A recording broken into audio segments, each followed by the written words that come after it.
Welcome back to the news where Take-Two Interactive are on the warpath against Grand Theft Auto reverse engineering project. Well, here we go. Unfortunately, we have some breaking news to cover on. Rockstar's parent company, Take-Two Interactive, has filed a lawsuit against the folks behind the reverse engineering project for GTA 3 and Vice City, known as RE3. So that's what's happening here. Back in February, Take-Two issued a DMCA takedown against two fan-made attempts to reverse engineer and re-release GTA 3 and Vice City. Now, these projects are called RE3 and REVC, and they actually, after that, went back on GitHub a few days later because that was following a counterclaim that was filed by the project's creators who basically were taking the line of, hey, reverse engineering, that's okay to do. And yes, actually, reverse engineering is pretty decently protected. We'll get onto that, though.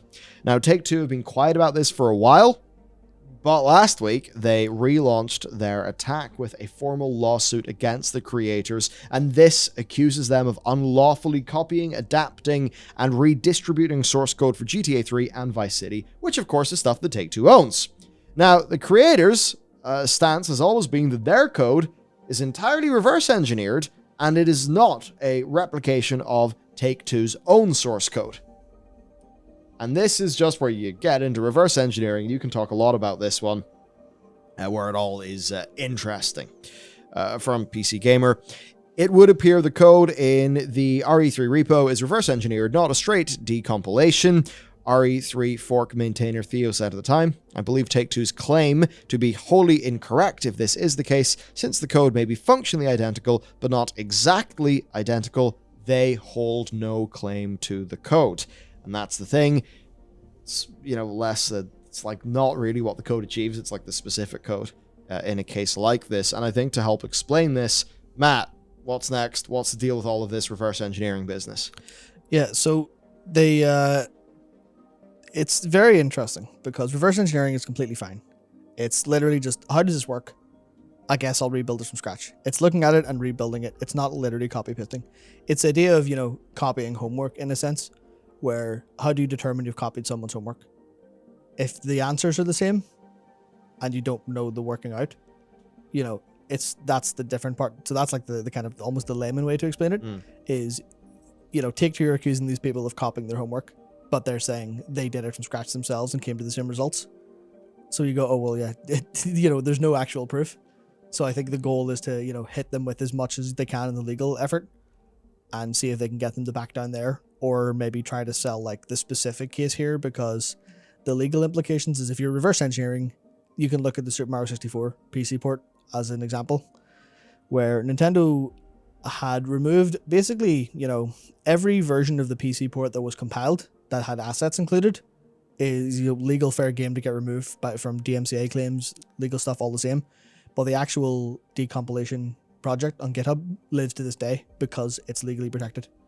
Because it's literally, they just went, we'll remake Super Mario 64 in code without using, without copying the homework. So it's kind of difficult for what comes next. The problem I have here is that if Take-Two are like pushing ahead with the challenge, it is literally a case of it's a legal battle. Yeah.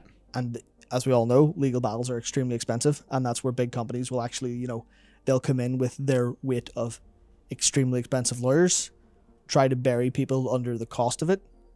So you kind of got that thing where they're, because the end result, as we've seen with Super Mario 64, the end result will be people, pirating a better version or newer version or an edited version of GTA 3 and Vice City. But that's not, necessarily the fault of the reverse engineers. I mean, it literally is. Yeah. Like very extremely literally, if they didn't do this, it wouldn't be possible. But that was not their, that's not their intent. That's what they would say.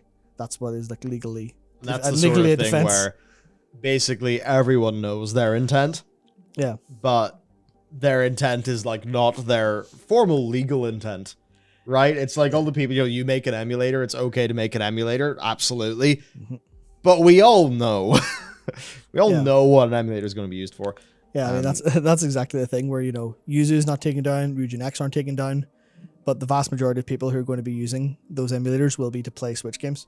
And they can always say, no, people are, people buy the Switch game, they buy the Switch, they just want a version of this better own thing. So it's like, it's not a loss of revenue, but anyone who can logic it through goes, well, it's clearly a loss of revenue. And that's where I think the legal battle could probably go a little bit to Take-Two if it goes into the, because it's such a judicial minefield.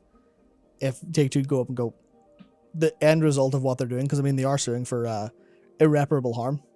Yeah. So if they're like, well, we're releasing GTA 3 soon and GTA Vice City soon, which, this all but confirms in a sense, then that's loss of revenue. You can't deny that. But yeah, so the rumor there is that those re-releases are going to happen on a wide variety of platforms, which is of course not surprising.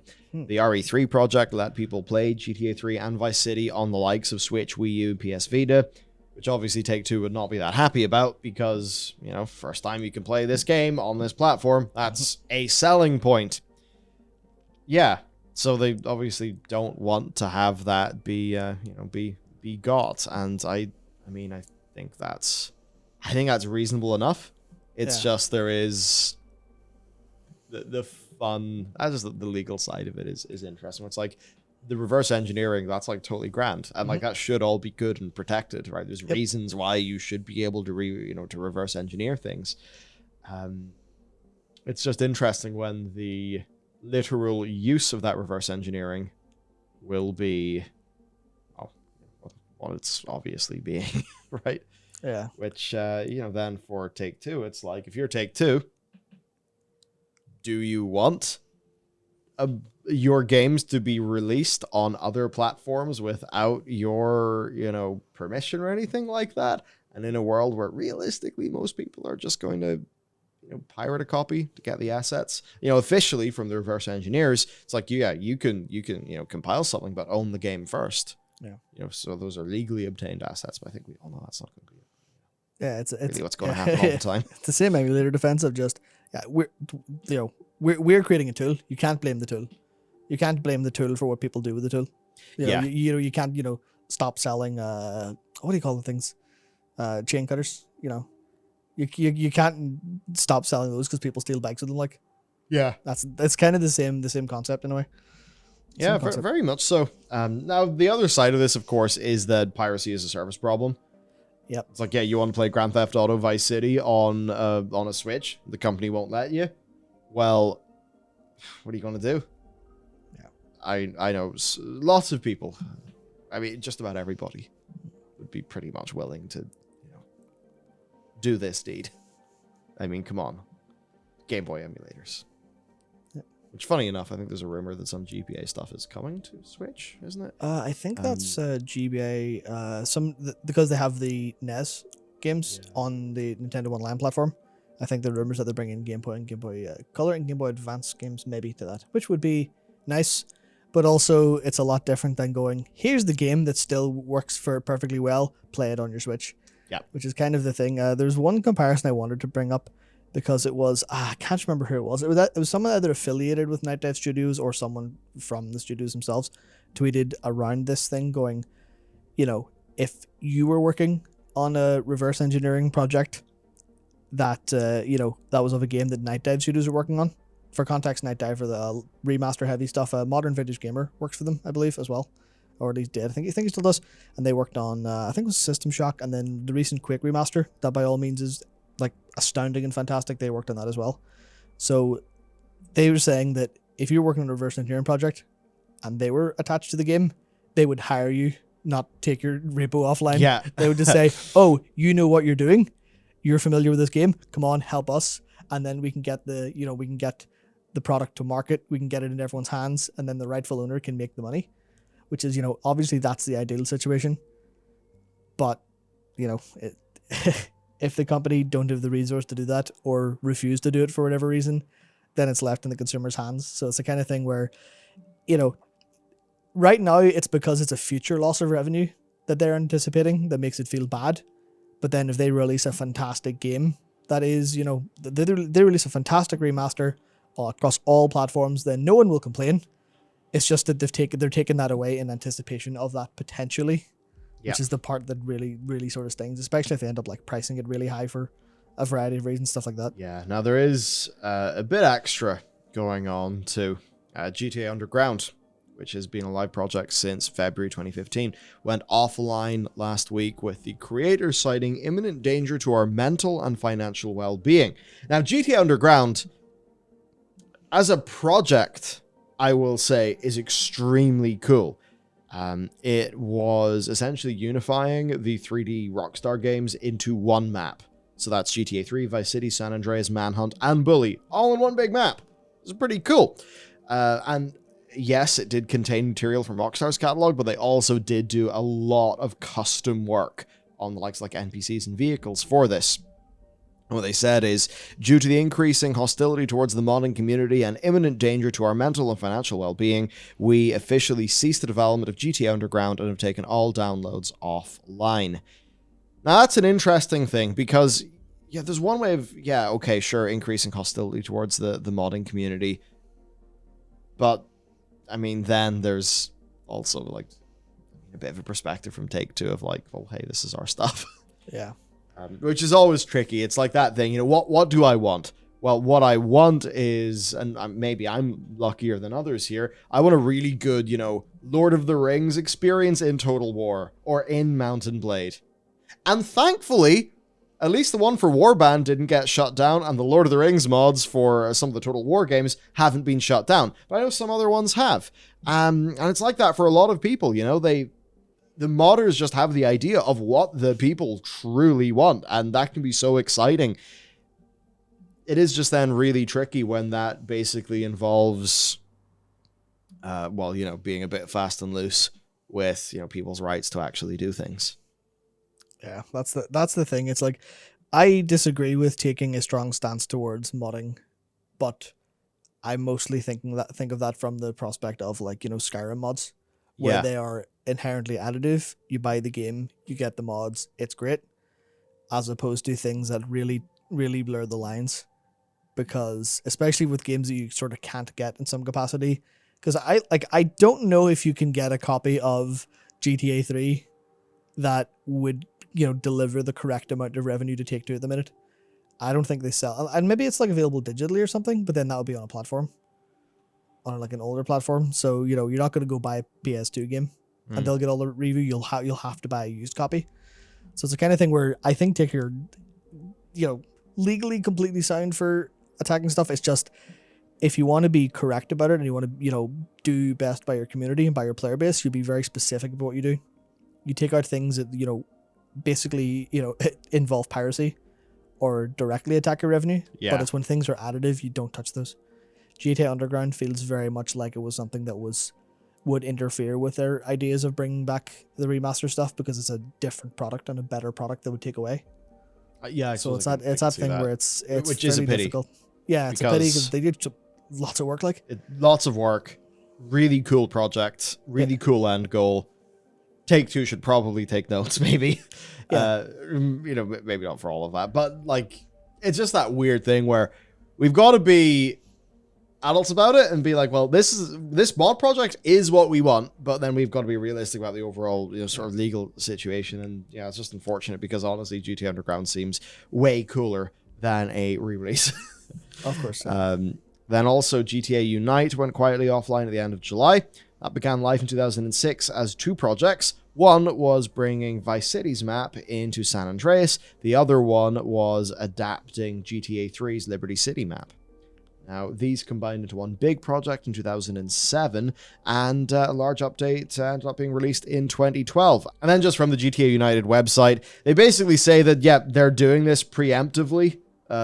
They're doing it on their own terms, but that because of the increased heat and DMCA takedowns from Take-Two to the GTA modding community, that's just the decision they've decided to make. And, you know, as Take-Two and Rockstar Games seem to gradually reject more and more modding of their games, even if it's the older ones. I think this is where it comes back to, you know, what is a little bit more involved with piracy and then what is just strictly additive stuff. Yeah, it's that thing where you can look at it from like the revenue perspective of this literally, like, you know, this is a product that interferes with our product, but it also relies on our product. It relies on our assets. It relies on what we like literally own. copyright wise, and you can see how that's, you know, kind of that's a problem legally. But you get into the like actual mods, and it's a difficult one because, you know, technically speaking, would Oblivion mods be taking away revenue from Skyrim? Because Skyrim, you know, is billed as this newer, better experience. They keep re-releasing it and whatnot, but then people are going back and buying Oblivion for a $5 on Steam and modding it because mods make it a better experience in the same, you know, in the same IP, in the same genre. Then you kind of have a little bit of a problem there in the same sense. And then what's even weird is the likes of Vice Cry going, right? Like, yeah, even texture mods like Vice Cry are gone. Now, that's an interesting one because Vice Cry itself is basically a texture pack for Vice City, right? Just giving you better textures in Vice City. But then there's Vice Cry Remastered, which is basically bringing Vice City into GTA 5. But no, just the texture mod of Vice Cry was taken down, right? A texture for Vice City. And that's the sort of thing where I see that as a very additive thing that should be a bit more reasonable and okay. So it's that bizarre thing of whenever it gets near the realm of like unofficial re-releases and piracy and stuff, I think you can see where it makes a lot more sense for Take-Two. But then if it's just the likes of like, hey, do you want to play your copy of Vice City, but here's better textures? That's where it starts to feel like, you know, come on, what are you doing? You don't need to do that. Yeah, I mean, it's interesting. Or maybe legally it's the sort of thing where they have to go, you know, have to relentlessly pursue every potential thing in order to protect their whatever, you know, precedence of the company taking action, etc. Yeah, I mean, that's the thing Could be that. that's the thing that's interesting with Nintendo specifically as a comparison, because Take-Two are just nuking everything, but Nintendo are largely, you know, they're really litigious against anything that seems to step on their assets or their brand, but they don't seem to be too worried about loss of revenue a lot of times. Sometimes they like take stuff, but you know, it's mostly like stuff like Prime 2D. Prime 2D is in no capacity ever going to take any revenue away from, you know, Nintendo, because it's literally, we're remaking this game that you basically can't buy anymore, but in 2D, so it's a different product. But they're, you know, it's still using the IP of Metroid, so they're like, nope, you're gone. Yeah, and they do that to fan projects all the time, including like, well, I can't even remember specifics, but you know, there's just so many of them they do destroy all the time, and you can see that from the aspect of more brand and asset protection. Like, no, we're protecting our brand because we can't have other people release products that are perceived to be Nintendo products, because that's a problem. Yeah, obviously. Yeah. But Take-Two seem to be a little bit more, no, you're going to take money away from us by doing these things. At least that's the vibe I get when it comes to taking down all of this stuff so relentlessly. And I mean, I think there's obviously like Night Dive saying about just hiring people who reverse engineer, and then CDPR actively hiring Cyberpunk modding community members to continue their work, but officially under the banner. Yeah. It's kind of, that's the way you want it to go, I think. That's far better. The community wins, the modders themselves win, and, you know, get an actual financial kickback from all of their work. It's just a win-win. Yeah. That's what we want more. Yeah. It's a pity that, well, sometimes companies just very much seem to be against that. Yeah, well, I imagine it's a case of, you know, you can't always get, like, I mean, it sort of comes to when you're hiring people, you have to guarantee they're a good fit for everything else, every other part of the hiring process, not literally just because they're good at this one thing or doing this one thing. So it kind of feels really messy. Like, in an ideal world, you would maybe have like almost I don't even know how to describe this, maybe like a modding community committee, like advisory board or something set up that can handle a lot of these things. And, you know, they would call in people from companies and call in people from members of community and go, okay, well, is there some sort of arbitration we can do here where we have a third party adjudicate and go, well, this is, you know, we deem this as like, you know, something that's, it'd be highly confidential because it would involve what plans are from the company. But if you had a third party adjudicator that goes, you know, okay, Take-Two, why are you taking this down? And Take-Two go, we would like to get it removed because we're working on this project, because the consumer needs that are met by this mod will be met by us using our assets with, you know, with financial gain going to us rightfully, and then offer some sort of, not, you know, financial payback, but some sort of opportunity for the modder to help in some capacity. So you can see how that would be like a I think a way forward. The core of this comes down to what way is the water flowing You know, what way are things going? And you get a strong signal whenever there is a modding community. You get a signal of interest. Yeah. There are those companies like Bethesda who've been able to capitalize on that interest. And I think if you look at a game like Grand Theft Auto, obvious that, I mean, imagine a GTA that had modding tools to the degree of what you get with games like Skyrim and Oblivion, and I think it was Morrowind that even shipped. I think it was that's really what kicked it off. It would be incredible. All those cool things you see done in Skyrim, you know, done in the setting of a modern satire. No. The power there is incredible. They have not seen to harness that, even though it's something they can harness for sort of free. That is an interesting thing in my head.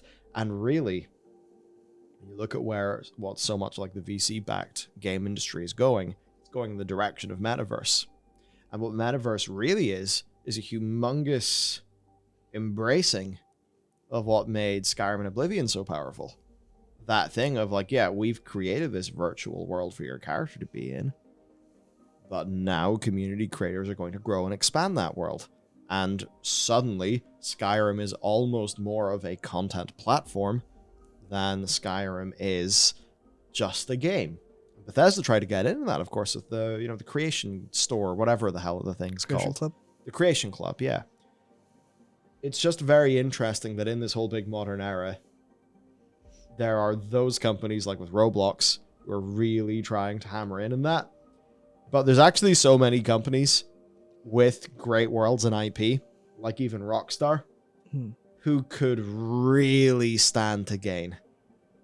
A little bit of it makes me wonder, what will the next GTA Online be like? And will it try to embrace some of these more modern elements? You would hope so, but something interesting about Rockstar comes to mind. Not super interesting, but a kind of a vibe that Take-Two give off is that I feel like they're too risk averse to deal with a lot of them. Maybe they'll get hooked on the metaverse idea, but I feel like they're too risk averse to, you know, go, well, we'll heavily involve our community at every step of the way here. Yeah. Especially because GTA being like an 18 rated game, you're going to have mods that, you know, are, you know, completely in terms of maybe even bad press, because you look at, you know, what was the first time, Hot Coffee was the time they really got burned badly on that.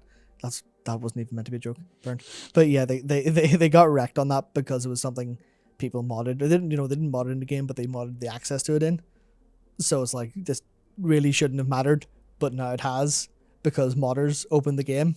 So I wonder if that didn't set a precedent at the company to go, nah, modders are bullshit, get rid of them at all capacity. we need to send one of those Puritans at the Telegraph over to MXR Reviews, the Skyrim modder. Who look at these video games do. Who has perfectly cracked the business model of being able to upload the uncensored version of the Skyrim mod to his Patreon. Genius, like. Hats off. Absolute genius. But you could see maybe them wanting to avoid that. But then also I think we can see the extreme power here. I mean, the incredible feats of engineering that all of these people go to literally for free with zero prospect of remuneration. That just shows there's something to harness. Yeah, and that's... I think the smart companies of the future will know how to do that. As long as you harness it, but not exploit it. Yeah. Because you've got that, because the talking there reminded me of Warcraft 3, of course. It had incredible custom map tools, birthed hundreds of game modes, birthed Dota, which is, you know, a global phenomenon. And then Blizzard completely missed that boat because they didn't, you know, they let people be free. So they missed out on all of the money that they could have got from capitalizing on a version of Dota. So they were kind of pissed off about that. Lost the rights to it to, you know, Icefrog, who, you know, went and did it for Valve. And then in Warcraft 3 Reforged, you know, with one of its many, many thousands of problems being the EULA was updated, the terms of service updated to say anything you make in the custom map editor belongs to us, which, you know, is a really bad way to set that up. So I think the future belongs to people who can harness it without exploiting it, but also they need a solid IP to start off. So that'll be one to very much watch out for. Yeah, well, that very much is it. I do have a few thoughts about, you know, like we're making, you know, narrative game content at the minute, and there's a little bit of me that sort of would wonder, because, you know, the tools that we use are great for us, but they're definitely not for public consumption because they just weren't engineered that way. But there's just a version of me that wonders if we did have the engineering, you know, resources to be able to actually make a really good polished toolkit, you know, what could you actually do there, and some interesting thoughts. Just harnessing the passion that people have, and doing it in a way. I think this is important for me, where they can be paid for that. It's a pity that paid mods went the way that they did, because in my head, like, your man, is it Falskar? I forget the name of the mod, but it's like, or Moonpath to Elsewhere is another one. I think there is a world, now I'm not necessarily saying that the original version of paid mods is that. I'm not saying that. But I think you can all imagine that if you create a market, for example, if you create a market for, modding, then you can start to support people, then you can have full-time teams, and then you can have a weird situation where, right now, loads of Skyrim mods are, sort of fan-funded, but not massively, so it really is just personal passion projects. There is just that bit of me that wonders, though, rather than a Skyrim mod scene that is driven by moonlighting, like people just doing something in their spare time, which is an awesome thing. What does the Skyrim mod scene look like if it's a little bit more developed, and you kind of bring in some of those metaverse-ish ideas? And do you have a situation where, like, I really loved Oblivion and the Shivering Isles expansion, where it would be possible for Skyrim to actually have loads of Shimmering Isles sized bits of content, in the game, where that level of pretty friggin' expensive development would actually be supported. It's an interesting thought, and I think the initial foray into paid mods showed that we didn't really have it down pat, and some of the new things when it comes to, metaverses and stuff, there's a lot of criticism at Roblox for basically like labor exploitation and how they've set their stuff up. Yeah. There's a lot of problems, a lot of things that need to be got right, but also a great deal of potential to harness a desire that is so clearly there. Yeah. So, because I was just doing a little bit of looking around, because I remembered, obviously I remembered, CS was a mod, became a game. Dear Esther was a mod, became a game. The Little Big Planet 3 team had, I think, 15 level designers that were hired purely from the creative community that were making Little Big Planet games and maps. And then obviously Media Molecule go on to make Dreams, and they do the same thing again, where they're kind of on the very, very basic hiring level going, you make some really cool stuff for Dreams. Would you like to come work for Media Molecule and put it in the game, or advise us on how to help people make better stuff? So there's definitely like room for that in this, like the hiring up of people, but no one's cracked the system for, just hands off turning mods into, monetizable things that everyone can get rewarded for. So the first people to do that in a game that works with it will be very popular and very, very nice. I think this is what a lot of VCs are looking into. Yep. These days. So, I'd love to know how many of them are thinking of it in these older terms. Definitely not. Because I know maybe we can get an advisory payout if we contact someone and go, here, let's talk about, here's all this stuff. You're thinking about Roblox? Well, here's Warcraft 3. Think about that. You're like, all right, let's fucking figure that out. Oh, dear. Yeah, well, anyway, right. This went on for long enough. So that's it for this video. Let us know what you think about all this and what Take-Two is doing. And we'll see you next time.